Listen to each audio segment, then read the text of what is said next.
নমস্কার, কেমন আছেন আপনারা সবাই? দেবযানীস ফুড অ্যান্ড বেভারেজেসে আপনাদের স্বাগত জানাই। আজকে নিয়ে চলে এসেছি একটা ইনস্ট্যান্ট ডোসার রেসিপি। আমরা ডোসা বানাতে কিন্তু ভীষণ বিরক্ত হই কারণ ওটা কিন্তু অনেকক্ষণ সময় সাপেক্ষ। সেই কারণে যদি খুব ফাটাফাট কিছু একটা বানিয়ে নেওয়া যায় তাহলে কিন্তু মন্দ হয় না। আর তার সাথে নিয়ে এসেছি একটা ইনস্ট্যান্ট কোকোনাট চাটনির রেসিপি, যেটা বানানোর জন্য কিন্তু কোকোনাটেরও দরকার নেই। তাহলে চলুন দেখে নিন রেসিপি দুটো আমি কিভাবে বানালাম।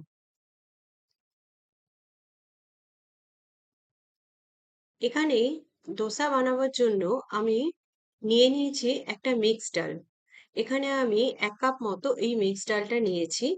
এটা আমি ৫ ঘন্টা মতো ভিজিয়ে রেখেছিলাম। এরকম মিক্সড ডাল কিন্তু বিভিন্ন জায়গায় পেয়ে যাবেন আপনারা। যদি না পান তাহলে বাড়িতে থাকা বিভিন্ন ডালও কিন্তু একসঙ্গে মিক্স করে নিতে পারেন। আর তার সাথে নিয়ে নিয়েছিলাম ১/২ কাপ পরিমাণ বিউলির ডাল। এটাও আমি ৫ ঘন্টা মতো ভিজিয়ে রেখেছিলাম। এই দুটো কাজই কিন্তু আপনাদের আগে করে নিতে হবে। তার সাথে এখানে লাগছে ওটস। আমি এখানে ১.৫ কাপ মতো ওটস নিয়েছি। এটাকে আমি মিনিট ১০ আগে ভিজিয়ে রেখেছি। একবার এটাকে বেটে নিলেই কিন্তু আমাদের আর এটাকে রাখার প্রয়োজন হবে না। আমরা সঙ্গে, সঙ্গে এটা করতে পারব। তাহলে চলুন এগুলোকে বেটে নিই আগে।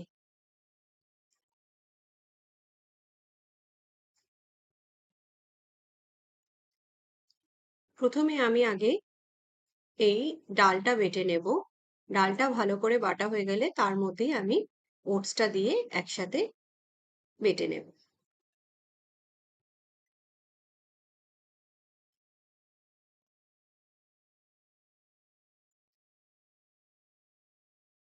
এরই সাথে আমি বিউলির ডালটাও দিয়ে দিচ্ছি।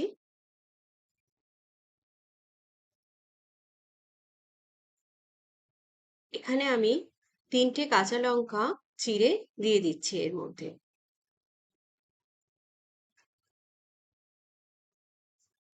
আর দিয়ে দিচ্ছি এখানে ১ চামচ মতো আদা বাটা। আপনারা এখানে আদা কুচি করেও দিয়ে দিতে পারেন, একসাথেই বাটা হয়ে যেতে পারে। এখানে অল্প, অল্প করে জল দিয়ে এটাকে আমি পুরোটা বেটে নেব। এখানে দেখুন আমার এটা বাটা হয়ে গেছে। এর মধ্যে এবার আমি ছড়িয়ে দিচ্ছি কিছুটা পরিমাণ গোটা জিরে।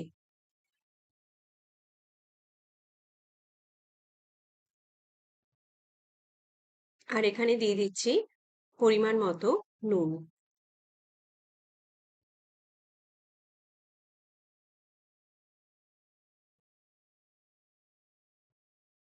এটাকে ভালো করে মিশিয়ে নিচ্ছি। এই ব্যাটারটা যেরকম ধোসার ব্যাটার হয় একটু ফ্লোয়ি রাখবেন। কারণ এটা কিন্তু যেহেতু ওটস আছে, ব্যাটারটা একটু শক্ত হতে থিক হতে পারে। সেটা কিন্তু একটু জল দিয়ে, দিয়ে পাতলা করে নেবেন। কিছুক্ষণ রেখে দেওয়ার পর কিন্তু এটা আরো থিক হয়ে যেতে পারে। ওটা আমি বসিয়ে রেখে এখানে আমি কোকোনাট চাটনিটা আপনাদের দেখিয়ে দিচ্ছি। আমি যেই প্যাকেটটা দেখালাম এরকম কোকোনাট মিল্ক আপনারা কিন্তু যেকোনো দোকানেই পেয়ে যেতে পারেন। এরকম একটা প্যাকেট যদি বাড়িতে থাকে আমাদের কিন্তু চাটনি করতে একদমই সমস্যা হবে না। আমি এখানে পুরো প্যাকেটটাই মিক্সিং জারে দিয়ে দিচ্ছি।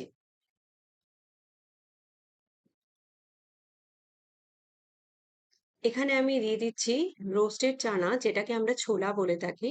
এটা যেকোনো বাদাম মুড়ির দোকানে কিন্তু পাওয়াই যায়।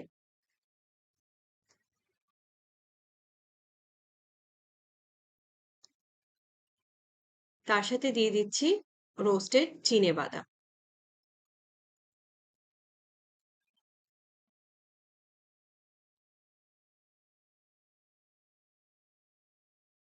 এর মধ্যে একটা কাঁচা লঙ্কা চিড়ে দিয়ে দিচ্ছি।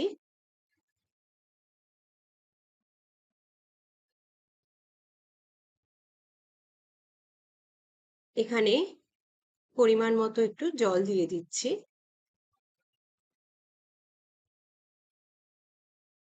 আর এখানে দিয়ে দিচ্ছি সামান্য একটু বিট নুন।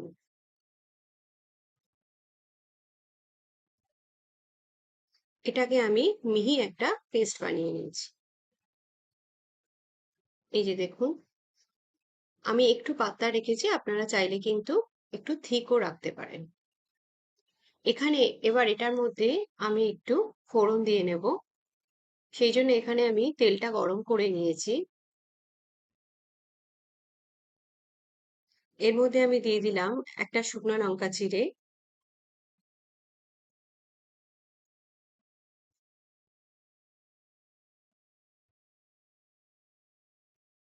এখানে দিয়ে দিচ্ছি সামান্য একটু ছোলার ডাল, একটুখানি বিউলির ডাল, আর কালো সর্ষে, আর এখানে দিয়ে দিলাম কারি পাতা। এটা ভালো করে ভেজে এর ওপরে ছড়িয়ে দেব।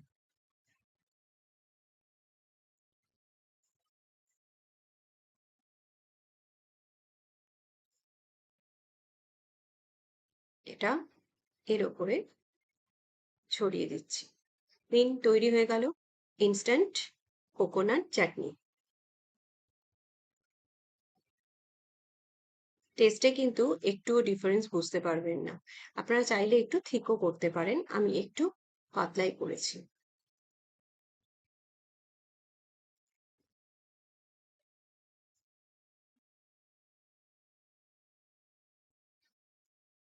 এখানে আমি ব্যাটারের মধ্যে দিয়ে দিচ্ছি সামান্য একটু চিনির গুঁড়ো,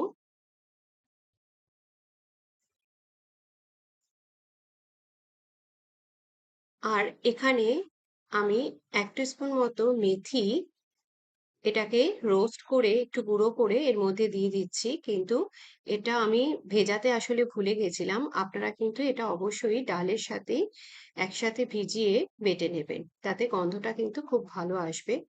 আমি যেহেতু ভুলে গেছিলাম এটা, সেই জন্য আমি এটা পরে এভাবে মেশালাম।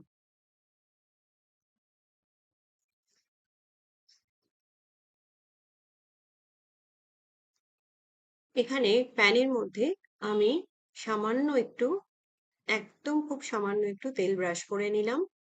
এটা কিন্তু একদমই লো ফ্লেমে করবেন, এবং তাওয়াটাও খুব গরম থাকলে কিন্তু খুব মুশকিল। একদমই ঠান্ডা অবস্থায় যখন গরম হচ্ছে তখনই কিন্তু ডোসা ব্যাটারটা ছড়িয়ে দেবেন। তাহলে কিন্তু এটা ভালো মতো পাতলা হবে এবং ভালো মতো উঠবে।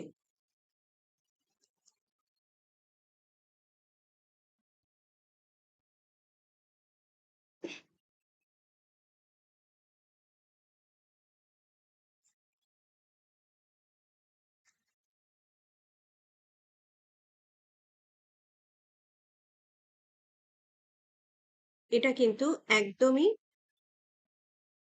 কম আঁচে করবেন, তাহলে কিন্তু এটা খুব ভালো ক্রিস্পি হবে। আমি ওপর দিয়ে একটুখানি তেল ব্রাশ করে দিচ্ছি, যাতে কালারটা তাড়াতাড়ি ধরে নেয়। দেখুন, এটা কিন্তু হয়ে গেছে। এটা নরমাল ধোসার মতো টেস্ট দেয় না, তবে টেস্ট ওয়াইজ কিন্তু খুবই ভালো হয়। এবার এটাকে আমি নামিয়ে নেব।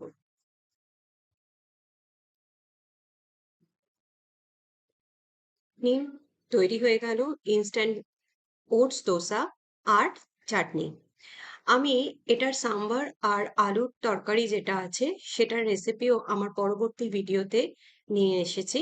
আপনারা অবশ্যই ওটা দেখবেন, যে ইনস্ট্যান্ট ডাল ছাড়া কি করে সাম্বার আর আলুর তরকারি বানালাম। আমার রেসিপি দুটো যদি আপনাদের ভালো লেগে থাকে তাহলে আমার চ্যানেলটাকে একটা লাইক, শেয়ার, সাবস্ক্রাইব করতে কিন্তু ভুলবেন না।